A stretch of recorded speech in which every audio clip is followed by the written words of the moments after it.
안녕하세요, 앤드입니다. 오늘은 시간이 많이 지난 이후에 전 연인을 만났을 때 어떤 말을 해야 할까라는 주제로 이야기를 하려고 합니다. 헤어지고 시간이 많이 지났어요. 그리고 전 연인이 계속해서 생각이 나고 이별을 받아들이려고 노력했지만 그게 잘 되지 않는 것 같아요. 이별을 통보받았을 때 많이 매달리기도 했었지만 상대방의 차갑고 냉정한 모습 때문에 어쩔 수 없이 단념을 해야만 했던 거죠. 그리고 하루하루 내 삶에 집중하면서 지내다가도 마음 한편에서는 아련하고 아쉬운 감정들이 쉽게 사라지지 않는단 말이죠. 주변 지인들에게 등 떠밀려서 소개팅도 해봤지만 더욱 현타가 오고 전 연인이 더욱 생각이 나는 것 같아요. 구간이 명간이라는 말처럼 점점 더 전 연인이 그리워지고 이야기를 한번 해보고 싶단 말이죠. 그리고 오랜 고심 끝에 그 사람에게 연락이란 걸 하게 될 텐데요. 이쯤 되면 거절에 대한 두려움보다 그 사람을 그리워하는 마음이 더 큰 상태일 거예요.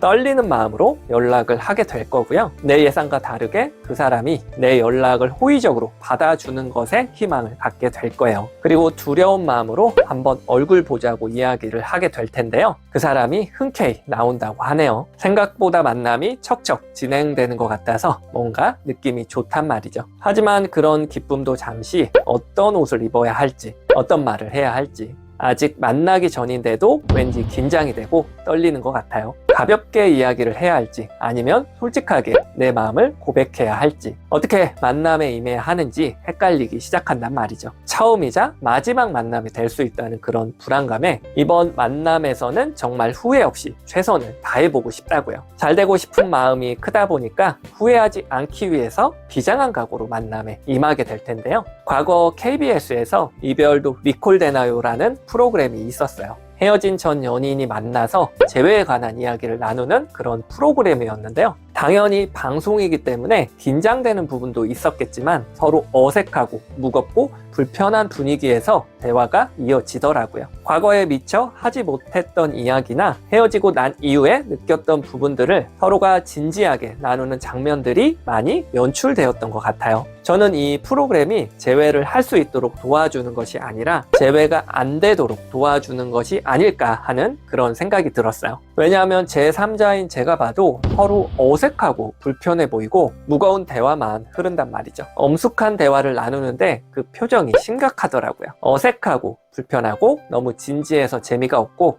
진심을 받아줄지 말지를 선택해야 하는 그런 입장에 놓이게 되면 그 누구라도 그런 상황을 유쾌하게 받아들이지는 못할 것 같아요. 어떤 분들은 헤어진 전 연인을 만나기 전에 하고 싶은 말들을 A4 용지에 출력해서 달달 외워서 가더라고요. 그렇게 나가게 되면 자연스럽지가 않고 매우 긴장된 상태이기 때문에 목소리가 무겁고 떨린단 말이죠. 그런 모습들은 사실 상대에게는 재미도 없고 따분하고 매력을 느끼기도 어려워요. 마치 소개팅에 나가기 전날 잘 보이고 싶어서 재밌는 이야기를 달달 외워가는 것과 비슷하다는 거예요. 사실 전 연인이 나를 만나러 오는 이유는 헤어지고 시간이 많이 지난 상태이기 때문에 그냥 편안한 마음으로 나올 가능성이 높단 말이죠. 이때 중요한 것은 내가 어떤 말을 해야 할까에 대한 질문보다는 어떤 모습을 보여주느냐가 10배 더 중요한 문제라는 거예요. 언어라는 것은 말의 내용보다 말하는 사람의 태도나 목소리, 제스처, 눈동자의 느낌 같은 시각적이고 청각적인 부분이 90% 이상 차지한다고 해요. 예를 들어서 소개팅에 나갔을 때 상대방이 어떤 이야기를 했었는지에 대한 구체적인 내용보다는 그 사람의 인상과 대화를 통해서 어떤 감정을 내가 느꼈고 분위기가 어떠했는지를 기억한다고 하죠. 소개팅을 하고 집에 돌아왔을 때 상대 얼굴이 기억나지 않을 때도 있을 거예요. 얼굴이 기억나지 않는다는 것은요, 만났을 때 느낌이나 분위기, 내가 느꼈던 감정들, 즉 오감으로 기억하고 있어서 그렇단 말이죠.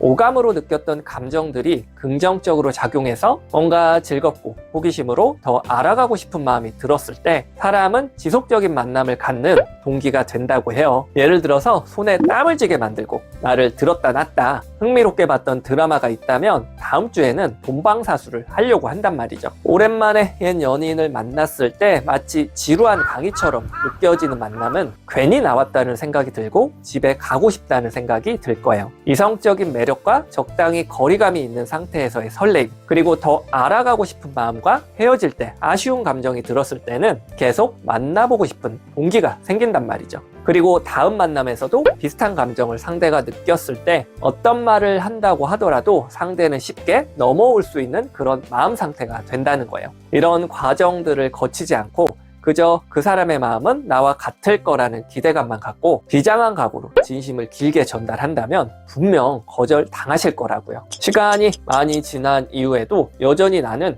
그 사람 앞에서 한없이 작은 것 같고 말 한마디 할 때마다 떨려서 긴장된 상태라고 한다면 나는 매력 없고 지루한 모습으로 비춰지게 될 거란 말이죠. 어떻게 해서든지 재회를 하고 싶다는 생각만으로 과거에 대한 반성과 현재 달라진 부분을 잘 어필해서 관계 회복에만 지나치게 초점을 맞추다 보면 마치 내 이야기들이 지루한 다큐처럼 느껴진단 말이죠. 그렇기 때문에 헤어진 전 연인을 만났을 때 어떤 말을 해야 하나라는 고민보다는 높은 자존감에서 나오는 당당한 모습과 여유, 그리고 센스 있게 장난도 치면서 이성적인 매력과 어느 정도의 끌림을 갖게 만드는 것이 10배 더 중요한 문제라는 거예요. 물론 내가 상대에게 헤어지자고 했었고 그런 나 때문에 상대는 큰 상처를 입은 상황이라고 한다면 가벼운 접근보다는 이때는 진실된 마음을 진솔하게 전달하는 것이 맞을 거예요. 하지만 상대의 마음이 예전 같지 않아서 내가 차인 입장이었고 결국 연락이 오지 않았기 때문에 내가 먼저 연락한 경우에는 이성적인 매력과 끌림이 더 중요한 요소로 작용을 하게 되겠죠. 또 어떤 경우에는 내가 너무 감정적이었고 의존적이라서 차였다거나 혹은 내 잘못으로 인해서 헤어진 경우 현재 달라진 모습들을 어필하고 싶을 텐데요. 이런 경우에도 마찬가지로 과거의 반성과 내가 변화된 모습들을 마치 독서 토론회처럼 이야기를 하지 말고 편안하고 즐거운 분위기 속에서 달라진 태도만 보여주면 된다는 거예요. 예를 들어서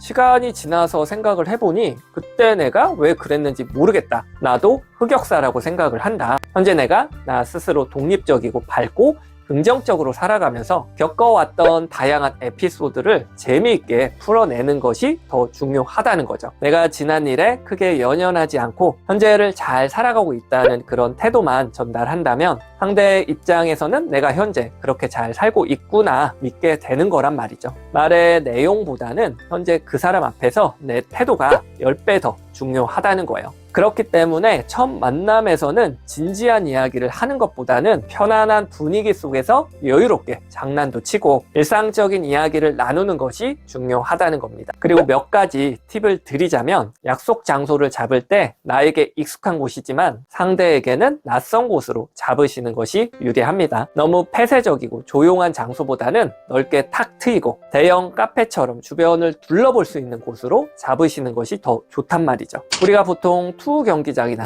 놀이동산 혹은 공포영화를 본다거나 흔들다리에 있을 때 느껴지게 되는 감정들을 옆에 있는 이성에 대한 감정이라고 착각을 한다는 겁니다. 장소가 뭔가 새롭고 낯설고 어떤 특별한 경험이라고 느꼈을 때는 그 경험들은 현재 자신과 함께하고 있는 사람 때문에 느낀다고 착각을 한단 말이죠. 조금은 특별한 장소에서 커피 한 잔도 하고 디저트도 먹으면서 옥상으로 올라가서 경치를 보기도 하고 카페 주변을 걷는다거나 어떤 특별한 경험들을 하는 것이 만남에 있어서 유리할 수가 있어요. 어떤 분들은 차 안에서 이야기를 한다거나 자취방에서 이야기를 하는 경우도 있고 혹은 분위기가 구린 조그마한 카페에서 만나는 경우가 있는데요. 그런 공간에서 느껴지는 감정들을 나에 대한 감정으로 느끼는 것을 방지하려면 이색적인 장소에서 만나시는 것이 유리하단 말이죠. 만나는 장소를 정할 때 나에게는 익숙하고 편한 곳이 유리한 이유는 예를 들어서 홈 경기에 상대방을 초대하는 거예요. 그렇게 되면 내가 심리적으로 안정감에 있어서 우위를 점한단 말이죠. 내가 안정되어 있고 어느 정도 여유가 있어야 상대에게 매력적인 모습을 잘 보여줄 수가 있고 그런 나에게 상대방이 끌려야 연애든 뭐든 할 마음이 생기지 않겠냐는 거예요. 그렇기 때문에 최대한 편하게 생각하시고 자신감을 갖고 오랜만에 옛 연인을 만나서 재밌게 만나고 와야겠다. 이런 생각을 갖고 만나시는 것이 승률에 좋단 말이죠. 헤어진 연인을 만나는 것이 너무 떨리고 쫄리고 멘탈 관리가 안 되는 경우에는 이쁘게 차려입고 거울을 보면서 당당하게 이야기를 나누는 연습을 해보시는 것도 좋습니다. 목소리 톤이나 발성도 당당하게 말이죠. 그리고 만나는 당일날 미리 아침에 운동도 하고 혼자 카페에 가서 커피를 마신다거나 서점에 가셔서 책도 읽어보시고 내가 나와의 여유로운 시간을 가진 이후에 만나신다면 긴장도 많이 줄어들고 훨씬 편하게 만날 수가 있을 거예요. 그런 내 당당하고 편한 모습을 그 사람에게 보여주면서 대화가 무르익어갈 쯤에는 내가 느꼈던 생각이나 하고 싶은 말들을 이때 전달을 하시면 됩니다. 예를 들어서 그 사람과 헤어지고 난 이후에 내가 이별을 어느 정도 받아들이고 소개팅도 해봤지만 전 연인이 더욱 생각이 나고 그래서 한 번 정도 만나서 이야기를 해보고 싶었다고, 그런 이야기를 전달하시면 된단 말이죠. 또 어떤 분들은 너무 의존적이고 상대방을 힘들게 해서 이별한 경우라면 역시 마찬가지로 달라진 태도는 이미 대화에서 보여줬으니까 역시 시간이 지나서 한번 이야기해보고 싶었다고 내 의사를 전달하시면 된다는 거예요. 이때 중요한 것은 너무 무겁다거나 과거에 대한 반성, 그리고 현재 변화하는 모습들을 말로 길게 설명하는 것보다 가볍게 웃으면서 전달하는 것이 더 효과적이란 말이죠. 우리가 누군가와 연애를 시작할 때 너무 각 잡고 무겁게 이야기를 하지 않잖아요. 우리 서로 천천히 알아가 보면 어떻겠냐.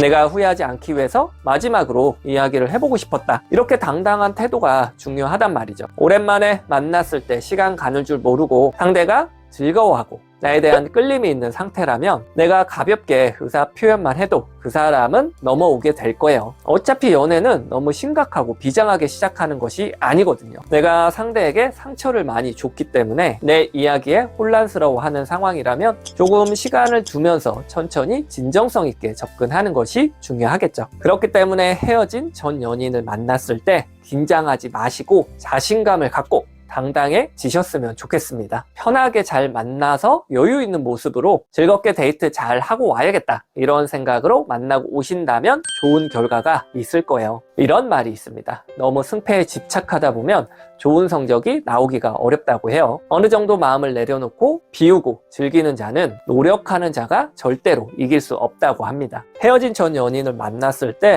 말 한마디 잘못하면 어디 아오지 탄광에 끌려가는 거 아니니까 제발 쫄지 마시길 바랍니다. 즐겁게 만나셨다가 헤어질 때쯤 내가 하고 싶은 말만 잘 전달하시고 오시면 되는 거예요. 물론 각각의 상황마다 조금 다르게 접근해야 하는 경우가 있을 수가 있으니까 도움이 필요하시다면 상단에 채널 정보 확인 부탁드릴게요. 오늘 영상은 여기까지고요. 영상이 마음에 드셨다면 구독, 좋아요 눌러주세요. 그리고 새해 복 많이 받으시고요. 다음에 더 괜찮은 영상으로 찾아뵙겠습니다. 이상으로 앤디였습니다.